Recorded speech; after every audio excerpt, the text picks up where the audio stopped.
Hello everyone, কেমন আছো তোমরা সবাই? আশা করি খুব ভালো আছো। আমিও খুব ভালো আছি। আমার নতুন একটা ব্লগে তোমাদের স্বাগত। আমার ব্লগটা আজকে এখান থেকেই শুরু করছি আর এভাবেই শুরু করছি। তো সকালে ঘুম থেকে উঠে বাসি কাজ সেরে এই যে ছাদে চলে এসেছি। আর দেখতেই পাচ্ছ বন্ধুরা, ছাদে এত পরিমাণে মেঘ হয়েছে, মানে মেঘ হচ্ছে একদিকে, মাঝে মধ্যে আবার রোদ হচ্ছে। সেই দেখে কালকে কিছু শুকনো জামা কাপড় ছিল, সেইগুলো ছাদে এই যে মেলে দিয়েছি। আর ভেজা জামা কাপড়গুলোও ছাদে মেলে দিয়েছি। তো শুকনো জামা কাপড়গুলো রোদে দিলে একটু বেশ ভালো হবে, তার জন্য শুকনো জামা কাপড়গুলো মেলে দিয়েছি। তো এদিকে আমার জামা কাপড় মেলে দেওয়া কমপ্লিট। আর খেতে খেতে এই যে মটরটা সিদ্ধ করতে বসিয়ে দিয়ে গেছিলাম। আর মা আজকে সকালে রুটি করেছিল, তো সেটাই খেয়েছিলাম।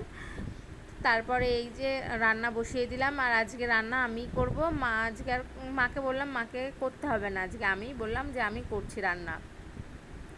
আর মার একটু ঠান্ডা লেগেছে, ওই জন্য আমি বললাম থাক আমি করে নিচ্ছি। মার আর কি এই বর্ষার সময় একটু অ্যালার্জি হয়ে যায়, তার জন্য আমি রান্নাটা বসিয়ে দিলাম।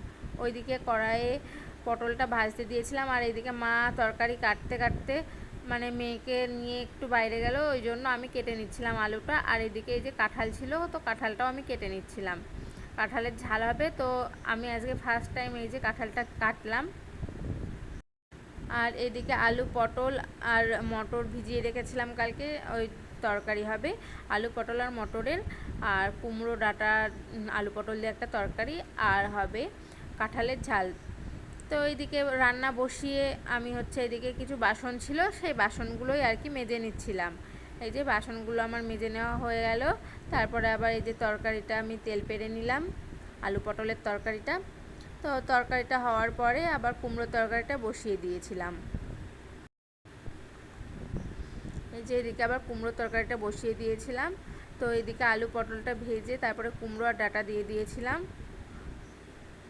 আর এদিকে এই যে কুমড়ো তরকারি আবার রান্না করা হয়েও গেল। তো তারপরে এই যে কড়াই একটু লেগে গেছিলো, কুমড়োগুলো মানে হালকা হালকা লেগে লেগে গেছিলো, তো জল দিয়ে ভালো করে ধুয়ে আবার কাঁঠালটা এদিকে বসিয়ে দিলাম। তো এদিকে রান্না করতে করতে আবার উপরে চলে গেছিলাম, বৃষ্টি চলে এসেছিলো। আর আজকে এই যে বিছানাটা গোছানো হয়নি, তো বৃষ্টি এসেছিলো দেখে শুকনো জামা কাপড়গুলো নিয়ে এসে ঘরেই ভাঁজ করে বিছানাটা তুলে নেবো। এই যে জামা কাপড়গুলো আমি ভাঁজ করে নিচ্ছিলাম, এইগুলো শুকিয়ে গেছিলো। আবার মানে বেশিক্ষণ বৃষ্টি হয় না, হালকা বৃষ্টি, এখন আওলার বৃষ্টি যেহেতু, ওই জন্য হালকা বৃষ্টি হয়ে আবার থেমে যায়। তো জামা কাপড়গুলো আমার গোছানো হয়ে গেছে, তারপরে বিছানাটা তুলে নিচ্ছে। আজকে অনেকটাই লেট হয়ে গেল বিছানাটা তুলতে, কারণ মেয়ে ঘুম থেকে উঠতে লেট করেছিল, তো তারপরে ওর খাবার টাবার করতে অনেকটাই লেট হয়ে গেছিলো। তো তারপরে আর কোনো ভিডিও করা হয়নি। আর আমি এই যে চলে এসেছিলাম আমার আর মার ভাত বেড়ে নিতে।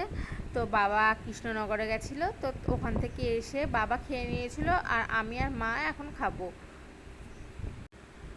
এই যে আমি আর মা খাবো, তো ভাত বেড়ে নিয়েছিলাম। আর দেখো আজকে আমাদের অনেকটাই লেট হয়ে গেছিলো খেতে, এই জন্য মা আজকে ধান ভাপিয়েছে। আর এই ধানগুলো মা গ্যাসেই ভাপিয়েছে, যেহেতু আমাদের আখা নেই, ওই জন্য মা গ্যাসে ধানগুলো ভাপিয়ে নিয়েছিল।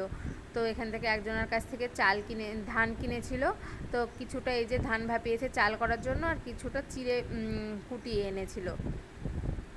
তো তারপরে আর সারাদিন কোনো ভিডিও করা হয়নি, একেবারে চলে এসেছি সন্ধ্যার সময়। এই যে ময়দাটা মেখে নিচ্ছে। আর আজকে মাকে বললাম আজকে আর রুটি খাবো না, আলু পটল আর মটরের তরকারি আছে, ওই দিয়ে আজকে পরোটা খাবো। তো তার জন্যই ময়ান দিয়ে ময়দাটা ভালো করে আমি হচ্ছে ময়দাটা মেখে নিচ্ছিলাম। তো তারপরে এই যে চলে এসেছি পরোটা ভাজতে। আর পরোটাগুলো দেখো বন্ধুরা এত সুন্দর ফুলছিল, প্রত্যেকটা পরোটা মানে খুব সুন্দর ফুলেছে। তো আমি এদিকে আবার পরোটাটাও ভেজে নিচ্ছিলাম।